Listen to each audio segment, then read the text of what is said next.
Happy Monday. You ready to do this? I got a buddy of yours who's just south of you, but technically he's originally north of you. But right now you can be stuck in the middle with you. It's Stee. Oh, my God. Right at 49. What kind of an introduction was that, Stee? So ridiculous. It's one of a kind. Dude, I got to tell you, this has got to be one of the most creative years when it comes to people's names. I mean, because look at yours, Stee.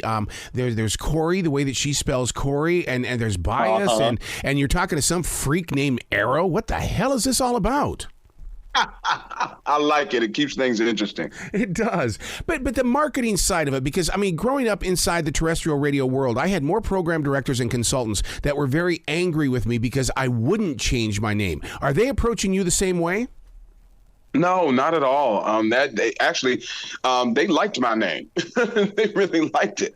And I was like, I'm glad that you like it. I remember it, and back in the past, my name was an issue because they didn't understand it. But it's like nothing to understand. It is something to understand, but it's not that different. You know, it's just Steve. Yeah. Steve with no V, you know? I could totally see it on T-shirts, but we live in this age of T-shirts right now where all of these fans of life are wearing T-shirts, but they have no idea who they're wearing on their shirt, what the band is, what the musician is. And I'm wondering if we need to take the T-shirt to a newer level. You know what? I think that it's so funny you pointed that out, because I will see, you know, I guess I'll see people with shirts, and it'll be somebody I love. And I'm like, oh my gosh, I love that shirt. And they're like, well, thanks. And I'm like, what's your favorite song? And they're like, I don't know who this is. It just looks cool. And I was like, I thought I was the only person that noticed that was the thing. So it's really cool to hear you say it. Well, because to me, a T-shirt is a conversation starter. Because, I mean, I've worked for radio stations that said, okay, well, we're going to put the logo on the back and nothing on the front because we want people in the back to go, oh, I listen to that radio station all the time. I mean, there's so much research that goes into the creation of a T-shirt. Yeah. Even for me, I was thinking about creating some merch finally, especially being on, you know, the show. I haven't done merch in years, but I'm like, I don't know what to do because I want it to be cool. I want it to be something you can wear, not just it be a merch piece that's hanging up in your closet. But like, even for me, it intimidates me at this point because I don't even know what to do. And it should be a conversation starter. You're right. Yeah, I'll tell you what, about when it comes to T-shirts or any kind of clothing, if I were a rock star and I found my T-shirt on someone's bathroom floor, oh, my God, I don't think I would do well. Yeah, that's the point. Yes, you get it. That's funny. So being a part of Bluffton, South Carolina, you ever get up here to Charlotte? Yes, I do all the time. I used to get to Charlotte, actually. In the beginning of Stee and Ear Candy's career, we were in Charlotte playing more than we are now. Yeah. And it sucks because I really love the crowd there. I loved playing in Charlotte. And being from DC, there's actually kind of a go-go scene in Charlotte. You know, there are people that actually appreciate go-go music in Charlotte. Yeah. So that was one of the things that attracted me to the area. But yeah, we love Charlotte. Are you kidding me? There's a big push right now to try to get Charlotte to be a music city. I mean, the thing about it is that music has always been here. In fact, they always say here in Charlotte, especially Arthur Smith used to say the story all the time, that Charlotte was the original Nashville. It's just that Charlotte didn't want to host it. And it's like, well, okay. Then let's get back to some music then. Yeah, I think it would be awesome. I mean, it would just be so cool to have another music town, music city so close, you know, and one that is easy for me to get to. And I've played before. So, yeah, that would be awesome. There were a few venues back in the day. I don't even remember the names of them, but I was always told, see, you and Ear Candy should play there, and you should play there. But at the time, we were so new, we weren't big enough to even book it. But now it's a different story. Yeah, but you know how some of those clubs are here in Charlotte, though. And, you know, as long as the lights are out, it looks really cool. But if you have to set up that stage with the lights on, you're sitting there going, oh, my God. Ugh. You hilarious. No comment. Yeah. Now you bring up a style of music that a lot of listeners may not understand. Go-go music. What is go-go music? Oh, go-go music is a native style of music from my home city of Washington, D.C. And the way I always like to describe go-go is it's funk with heavy percussion, with some sort of African influences in there too. It's a type of music that when you hear it, it's just really, really difficult to stop, like to not move. You know, it just gives you that thing. It's like ultimate swag to me. Mm-hmm. Yeah, because I mean, you know, being a mobile entertainer, the one thing that I really love about being on that stage is when that beat gets inside somebody's heart and they can't control their body movement. That to me is like, oh, this is what I'm living for. Yes, I love it. I have actually two go-go records of my own that are originals. There's a song I have called "Don't Ya." When we play "Don't Ya," it's like no one can be moving, and as soon as we do that one, it's like everybody gets up. I don't even understand it. It's crazy, but it's that go-go thing, and it's not even authentic go-go. It's kind of like it's got a pop feel to it, you know, so it could be radio friendly. But even with the bass of go-go in it, people still cannot like sit still. You bring up radio friendly.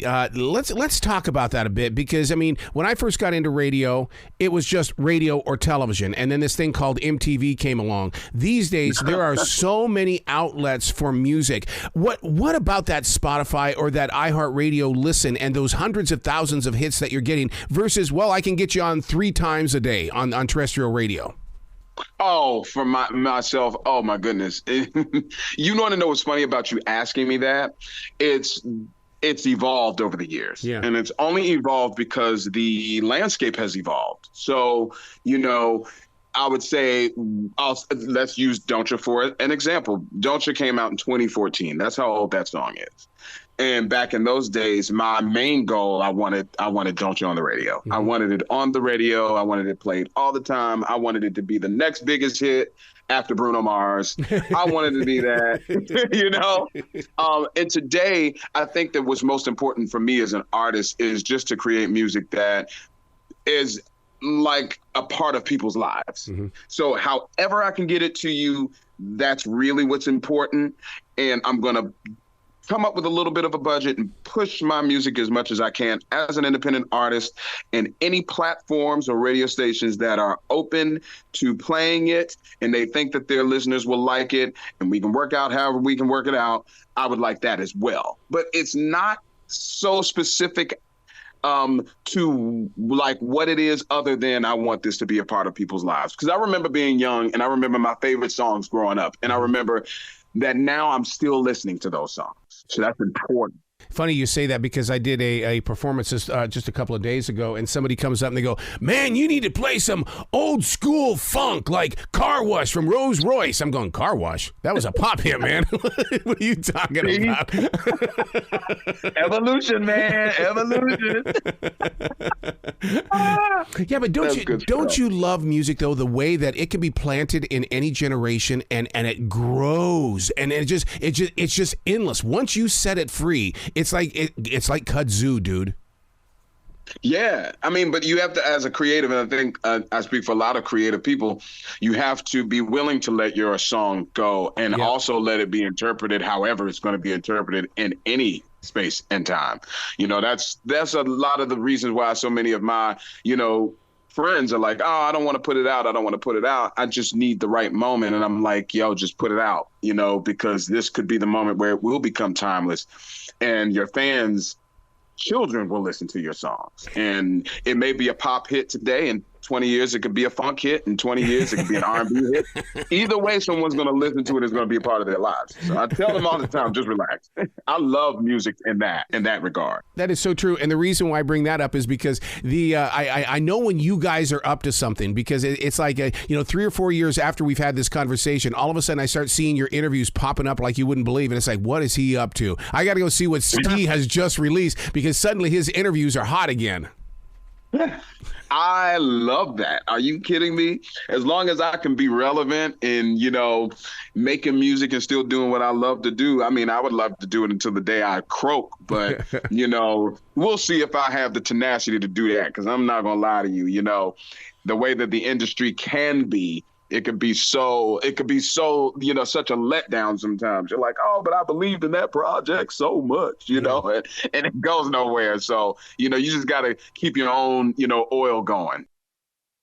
What do you do during those moments when you put your entire self into several songs or even just one song, and then you come back 3 or 4 years later and you go, what was I thinking? I mean, do you believe in the art of the moment? Yeah, I do. Actually, I really, really do.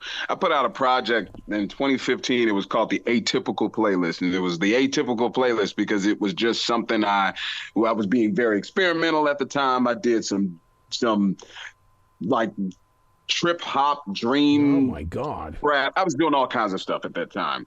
And when I look back at the project, I think that the project was great. I just think that it was a mess. And if I was in my mind now, I think I could make the same record, but it would be more cohesive and make more sense. It's the funniest thing because that record was actually my cousin Matthew, who passed away before I got on the show. It was his favorite record I ever did. And I hated it so much after listening to it like 5 years later, I pulled it.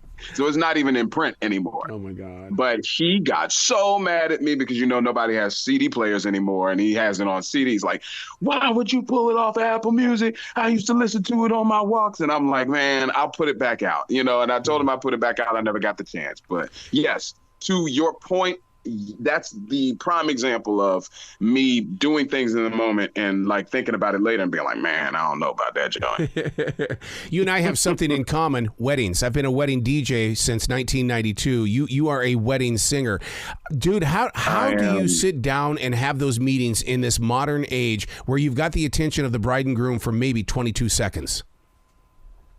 It's crazy. It's crazy. And I'll say this on the record. Weddings are not my favorite thing to do. Right. They can be a lot. What people don't understand about doing weddings, especially if you're doing the music and you're doing the announcements, that's a lot of pressure because this is somebody's special day. Yep. And you don't want to screw up names or, play the wrong first dance song or any of that stuff. And they have a lot of requests a lot of times. Some people's weddings are full on productions. So, I just smile and I'll get the attention of the bride and groom for 5 seconds. And I'm like, hey, I just want to go over your, bridal party names real quick. And they'll tell them to me real fast and I'll forget them. And, I even have one, I'll never forget the very first wedding I ever did. Every single person in the bridal party was of a different nationality. Oh, no. Different nationality, different. The names were crazy. And I actually nailed every single name. I was very proud of myself. Mm-hmm. But it was too much, and I'm just like, I just want to sing, man, Mm-hmm. Just want to sing. Yeah, I just had a celebration where it involved a candle lighting, and there had to be 18 different songs. And she, about 45 minutes before the performance, came in and changed 7 of them. And it was like, oh my God, smile, smile, smile. Do not wear it. Do not wear it. I mean, oh my God, I was so scared. Yeah. That sounds like the epitome of a nightmare. We're talking about a nightmare on Elm Street. Yeah. That's scarier than Freddy Krueger to me. I can't, man. But yeah, I would love to, I think the dream is just to be able to be Stee and to play venues, sell tickets, play to the fans. And don't ever get it twisted. I'm not, talking down on doing weddings because, to be honest with you, I learned a lot from doing weddings. Me too. Me too. And I love it. I mean, you were a wedding DJ and you're doing what you're doing right now on the level you're doing it. And a lot of what you learned and people's reactions in real time is from doing weddings. So Absolutely. It's the same for me. I appreciate the time that I've had doing weddings. I have probably one more in the book. I'm not sure if I'm going to do any more. But you never know. I'll say never say never. Yep. How do you like the way that live music has really kind of taken over the South in the way that grocery stores now have Thursday nights with live entertainers?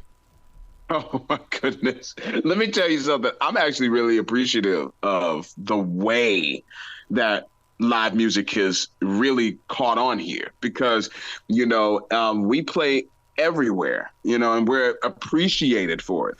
Even before I got on the show, we had been a band. Stee and Ear Candy had been a band for 9 years down here. And I'm just going to be honest, we had a fan base, a very strong fan base before we got on the show. And the show just magnified what we already had. But we were able to continue to work for 9 years because, over the years, it would just be another place for us to play. Another venue just open up. And we're doing music at this place. And there was a place that never thought about doing music before, just like you said at the grocery store. It's like crazy things like that. And we would be able to be seen everywhere. I love it. Yeah. Where can people go to find out more about you, Stee, and to really embrace everything that you've been doing? Oh, I would love that. I appreciate you for saying that, talking about where they can go. So that where you can go, it will be www.steemusicworld.com. steemusicworld.com. Yeah, that's where everything you need to know from the band, where we're going to be, Instagram, Facebook, it's all in one place. And he did say Stee and not Steve. So don't put that V in there. It's Stee. Yes. One day people won't make that mistake anymore. That'll be cool one day. Next time you're up in Charlotte, dude, we got to get together and we got to have lunch, have dinner, have something so we can have a real face-to-face conversation. Yeah. Are you kidding me? I would love that. You're only like 3 hours from me. That's not bad. Even that far. That's nothing here in the South. Not at all. Are you kidding me? I'm from D.C. where going 5 miles down the road is 3 hours because everything's a parking lot. So I'm not complaining. Well, you be brilliant today, okay, sir? Thank you so much, and thank you for having me.